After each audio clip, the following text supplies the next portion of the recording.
the semi-military and machine-like existence at Tuskegee.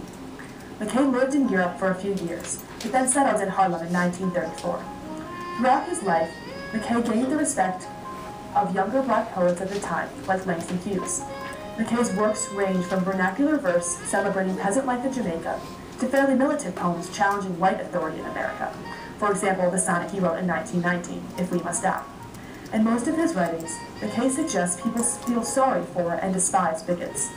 McKay is regarded as the foremost left-wing black intellectual of his age, and his work heavily influenced other black authors, including James Baldwin and Richard Wright. Claude McKay died in 1948.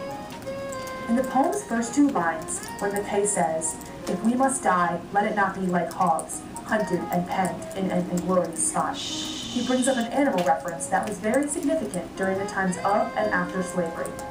In the narrative of the life of Frederick Douglass, published in 1845, we read about slaves being treated like animals. And here, McKay, in 1919, also brings up blacks being treated like animals. This is significant because it shows that not much has changed since the times of slavery when it comes to the way blacks are treated. Inglorious means causing shame or loss of honor, which is significant because McKay wants to explain how blacks were physically in a spot where they were shamed and stripped of honor. The next line, well-rounded hearts for mad and hungry dogs, helps us understand that the metaphor McKay is using here is dogs on a farm gathering and petting up the hogs. So with these metaphors, he really invokes a lot of imagery. And the hogs are the blacks. The next line begins with the dogs making their mock at our accursed lot. The word mock as a noun means an object of mockery, which shows how the dogs, or white attackers, are humiliating the hogs or blacks. Accursed lot means cursed group. In this case, the group is the entire black race. This is significant because the black race has struggled so much that it is almost as if they are cursed. In the next couple of lines, McKay says, "If we must die, oh let us nobly die, so that our precious blood may not be shed in vain." Here, McKay explains how the black people do not want their deaths to be meaningless. He refers to the black's blood as precious, meaning that he thinks it is of great value, not to be wasted or treated carelessly, as it has been in the past. Following this line, he says, "And even the monsters we defy shall be constrained to honor us though dead." It is important to note that now the dogs or attackers have turned into monsters. McKay adds that the blacks will defy these monsters if they fight and die nobly, which shows that they are going to resist. They are not going to give up. When he says, "shall be constrained to honor us though dead," he means that the blacks are going to fight and are going to die so bravely that even their enemy is going to be forced to honor them. McKay continues, "O kinsmen, we must meet the common foe." This is significant because earlier McKay refers to the we as hogs, and now the we as kinsmen, one's blood relations. Very similar to how Frederick Douglass referred to his fellow slaves as being part of a brotherhood. This shows that ever since slavery, the black races felt they had needed to stick together as a family in order to survive. Now, McKay is referring to the monsters as a foe, or enemy, and the fact that it is a common enemy means that all of the blacks are together in this fight. Next, McKay says, "Though far outnumbered, let us show us brave." This line shows that even though the blacks know they are outnumbered and are the underdogs, they're going to stick together, be brave, and fight for their rights. McKay continues, "And for their thousand blows deal one death blow."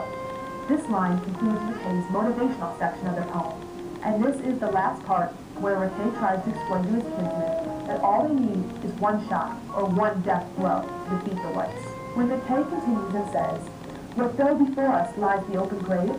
In plain speech, he is asking, is there anything else in store for us but death? In other words, he tells his kinsmen that they might as well fight and die nobly. The last line follows, "Like men will face the murderous, cowardly pack, pressed to the wall, dying but fighting back." Again, it is important to note that at the beginning of the poem, the black men are referred to as hogs, and now McKay calls them men.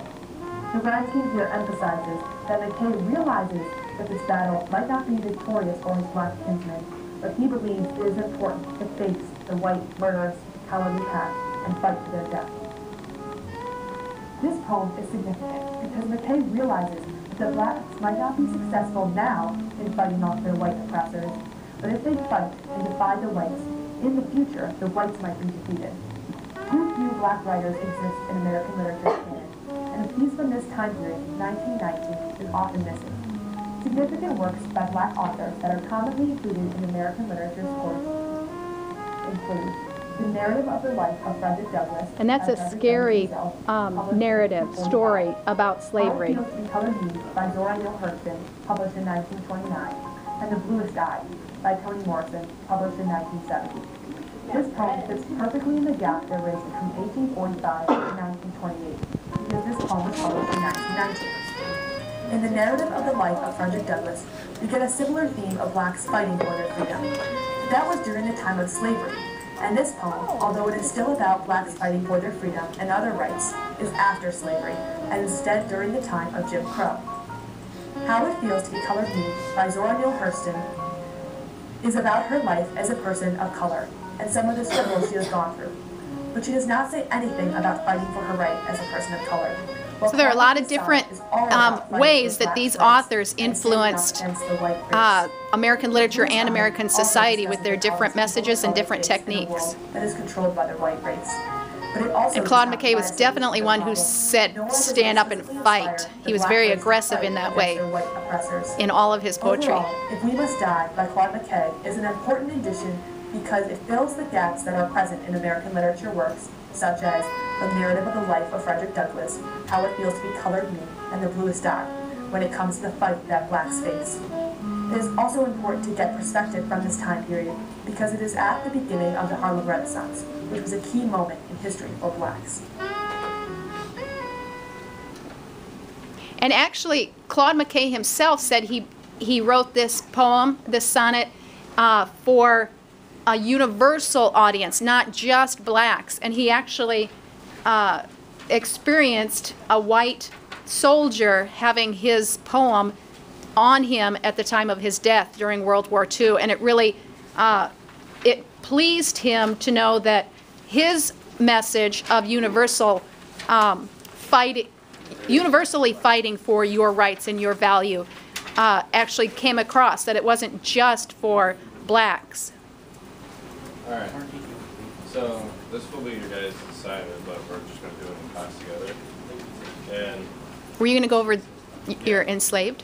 Oh, okay. what we're going to do is If We Must Die. We're going to compare it to enslaved, and that will help you get your assignment, which is correct to days.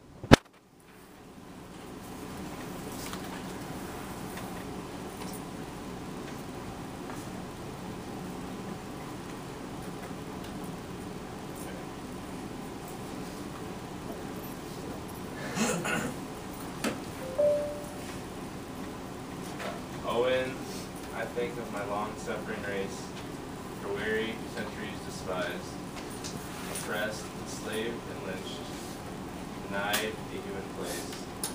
In the great lifeline of the Christian West, and in the black land disinherited, robbed in the ancient country of its birth, my heart grows sick with hate, becomes as lead, for this is my race, and that has no home on earth. That from the dark depths of my soul I cry, to the avenging angel I to consume. The white man's world of wonders utterly, let it be swallowed up in earth's vast moon, or upward roll as with sacrificial smoke, liberate my people from this.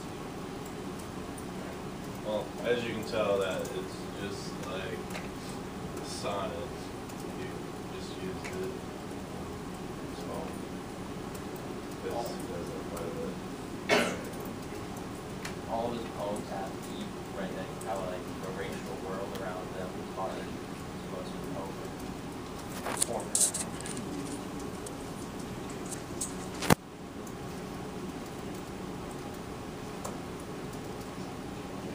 So what's the rhyme scheme there?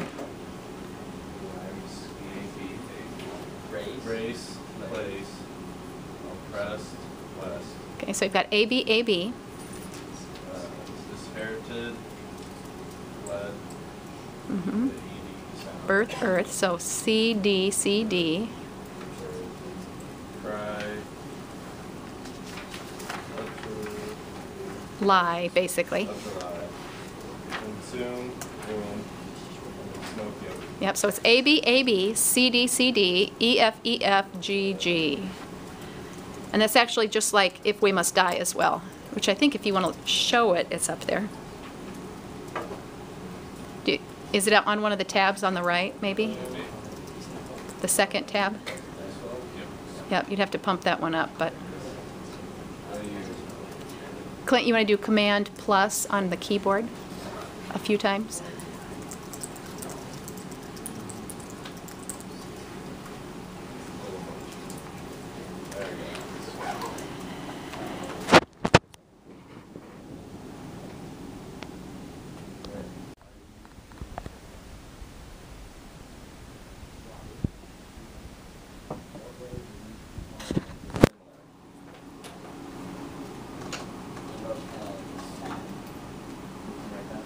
Well, the first ones are about dying and suffering.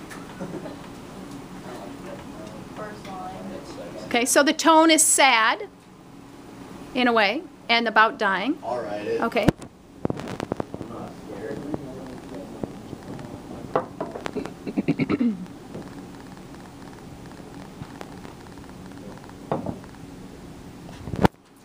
And think of the different literary techniques or devices or parts to the poem that you could compare and contrast. The tone, the message, the imagery, the rhyming, the structure, how it's put together.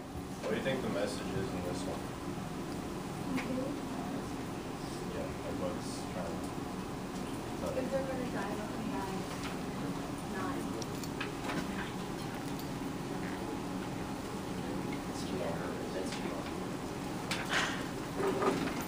Alright, and so what else, what do you think the message is in this one?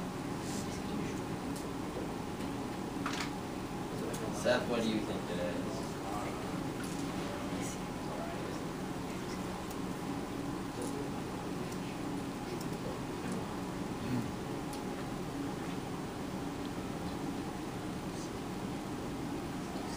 What do you guys think the message is on enslaved?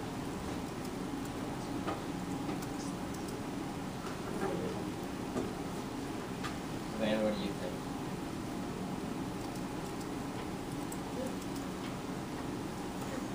Bree, what is your opinion on it? Enslaved. What do you think the message is? The meaning.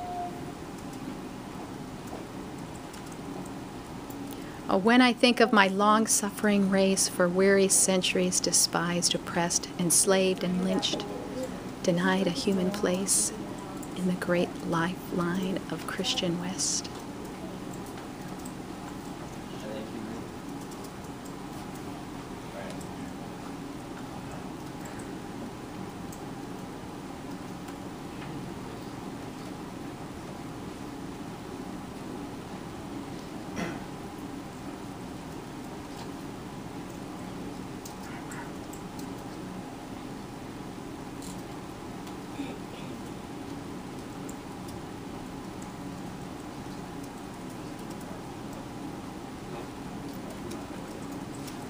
Belongs where or with whom?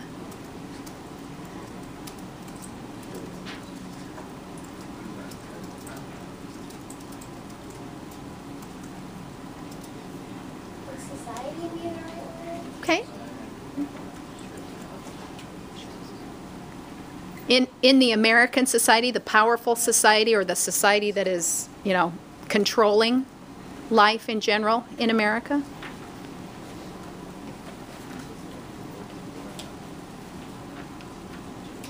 So, because it doesn't feel like it belongs in the American society, could it also make him want to prove that he doesn't want to die without respect? Right. And in the middle of enslaved, my heart grows sick with hate, becomes as lead for this my race that has no home on earth. Then from the dark depths of my soul I cry to the avenging angel to consume the white man's world of wonders utterly. So he's calling for that white man to be consumed, and then like you said, that leads him to want to fight for his life and the freedom and the liberty and the value and the belonging.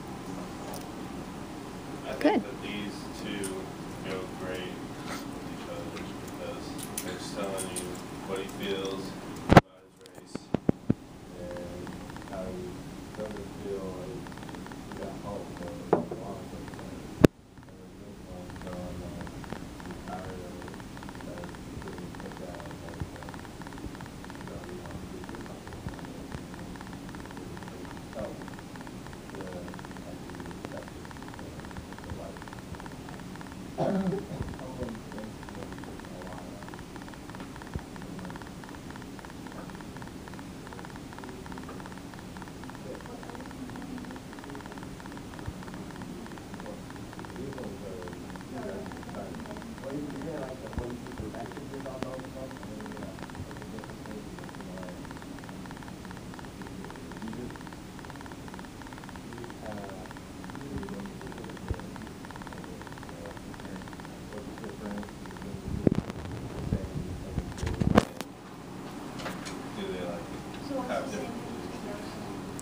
Between these two, or are they supposed to, on their paper, just compare and contrast Africa and America? Well, yeah, that's their recitation. Okay. This is what we're doing Yep. in class. This one was just an example of Yeah. How he had similar messages, connected messages about race? And how some of his poems kind of go hand in hand, Yeah. but some of them are completely opposite. Okay.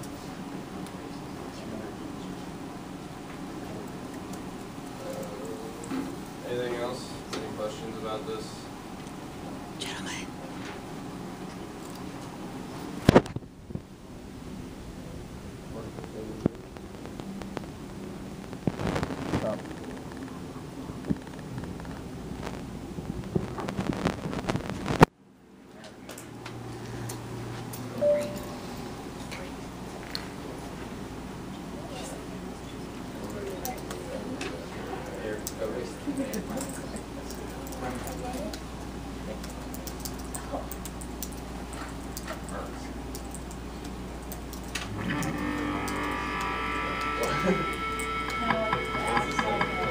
That's just an advertisement, yeah. What is that? This is about the American poem. Yeah. Kind of jumpstart. Yeah. Like, this thing got sad. It's going to. It does, yeah. You guys still right? This is one of the poems that you'll be contrasting and comparing. America, yeah. Although she feeds me bread of bitterness and sinks into my throat her tiger's tooth, stealing my breath of life, I will confess, I love this cultured hell that tests my youth. Her vigor flows like tides into my blood, giving me strength erect against her hate. Her bigness sweeps my being like a flood, yet as a rebel fronts a king in state, I stand within her walls with not a shred of terror, malice, not a word of jeer. Darkly I gaze into the days ahead and see her might in granite wonders there, beneath the touch of time's unerring hand, like priceless treasures sinking in the sand. Okay. You're confused because why? He had a gun. He had a gun. What was this person's interpretation of that? He was going to fight, wasn't he? Is that the interpretation you get from this when you read it? Serial killer letters. Hey, can we redo it? I was looking at on this. Okay. Well, actually, why don't you watch it after you read it and see if you agree with that interpretation? You can do that. So read it and get your interpretation and see if you actually agree with this person's interpretation. Again, realizing that something that we've been pointing out throughout all of the poetry selections that we've had the last couple of weeks, that interpretations can be very different from one another.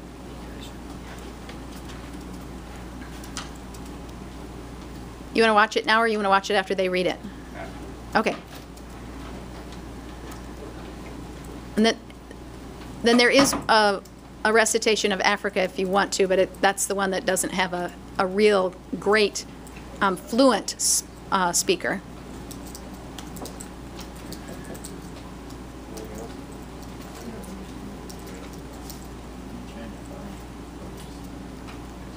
E3.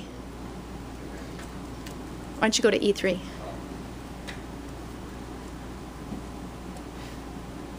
Why is it not working? There you go.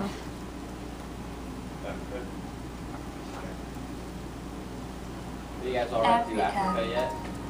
Cloud McKay. Ready to watch it? McKay. Wanna wait?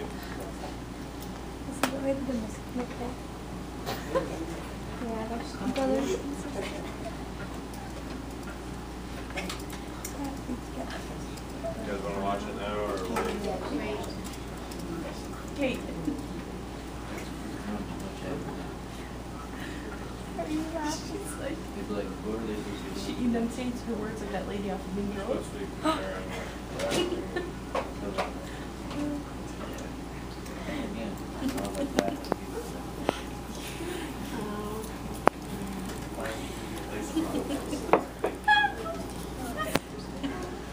Can you do that? Gotta do Barry and Amber. A.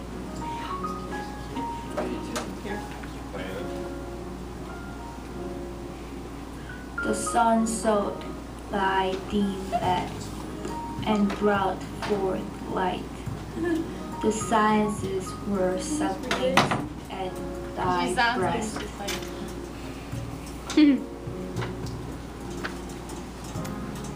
When all the world was young, She's in definitely young. pregnant night, thy slaves toiled at thy monumental best. Thou ancient treasure land, thou modern prize.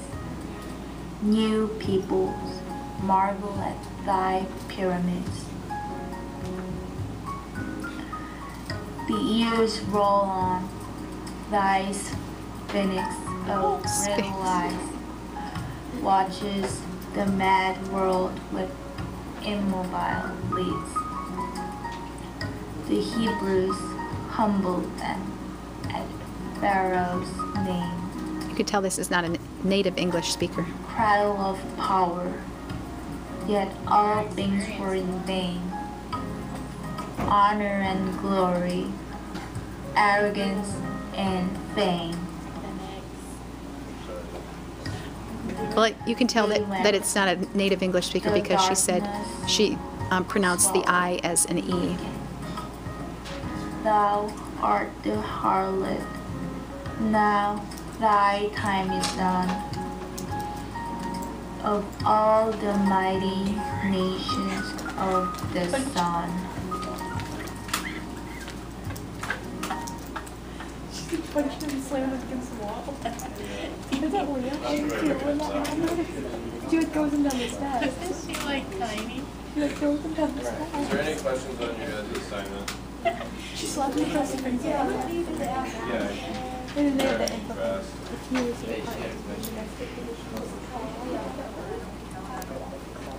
The directions are up there too. Read McKay's 2 sonnets and compare contrast his message in each, paying attention to the imagery and diction or word choice he uses to send his message, and explain your analysis below the sonnets.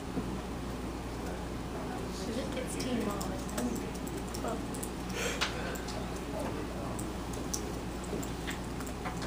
Any other questions? You want to flip the lights on?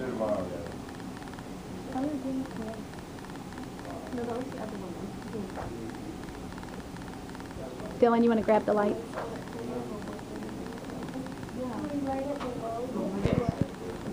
Yep.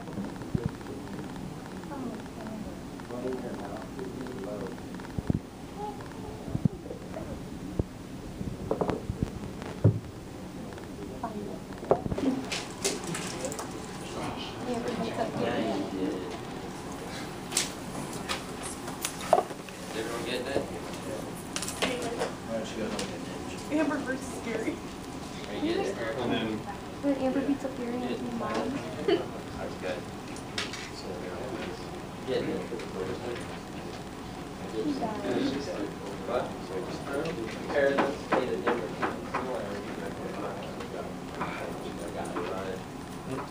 Got it every day, boy. Look, Taylor. Let me see what. Turn it. She's like giving a beer. Aww. Taylor, you getting it? Yeah. Taylor, work on your assignment. You work on our assignment we gave you. I did. You didn't never turn it in. I turned it in for you. She speeds off in her chorus. Kate.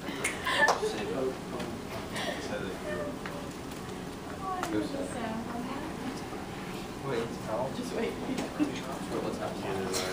Yeah. Gary! Both from the same person.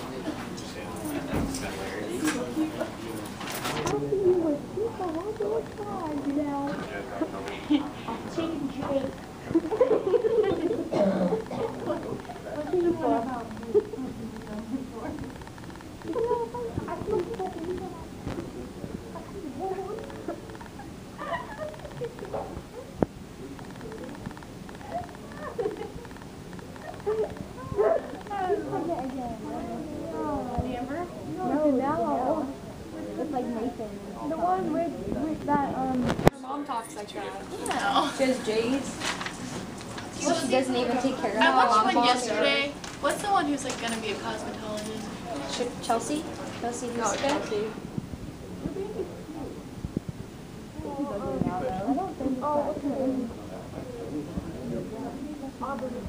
Yeah, she's not cute. No.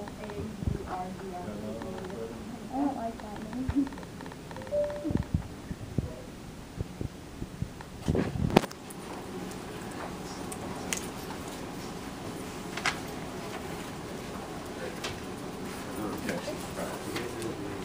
Are we taking this thing for a grade? Is that what that was?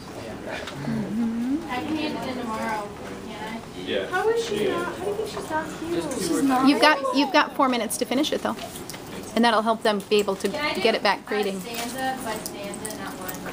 You can do like, whatever you think will get the job done.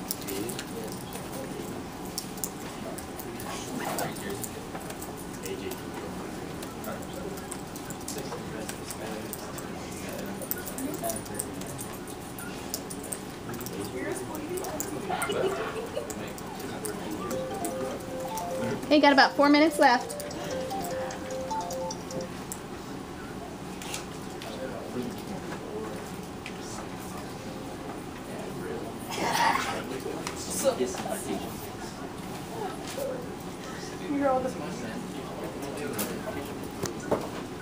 She throws the TV out. He takes the TV with him. Do you want to wrap back? Do you want to wrap up with some final comments on his analysis? Do you want to wrap up by going back up to the hot discussion and getting some final comments on their analyses?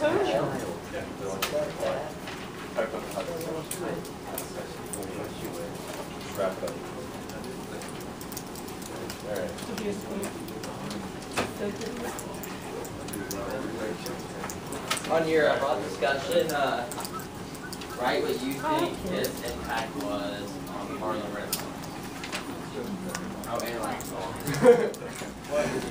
Well, how did his poetry impact the Harlem Renaissance? What was the tone, and what were the messages of persistent, and what else did depressed? What do you? Does everyone agree with that? I can see why the one had kind of a sad tone to it, but do you think he was depressed, or do you think he was looking at reality and then challenging from that point?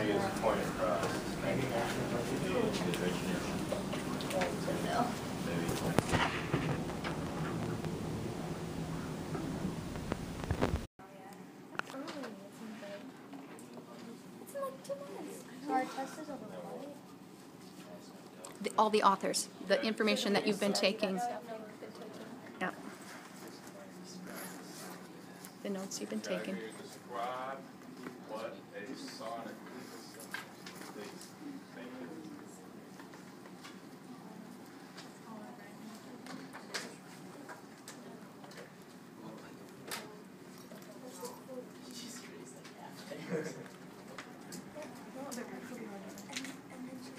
And then when we were closing, she's like, what do we do now? She's like, I haven't closed at all. Like, I had to do it all. It's like, holy cow. And she didn't even say bye. Bree, what did you write on your quarter sheet?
Really only one answer.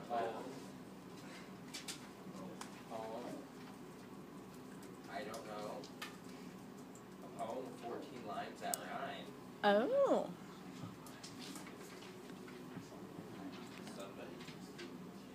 Somebody told us to do that one. Somebody told us to do it. Certain kind of poem. Job. Yeah. Good enough. Proud of you guys.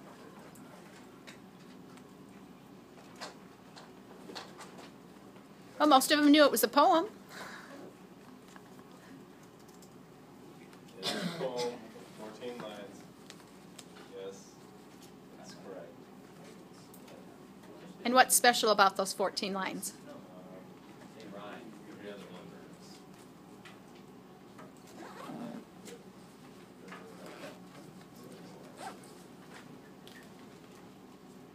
A, B, A, B, C, D, C, D, E, F, E, F, G, G, if you put it down just a little bit.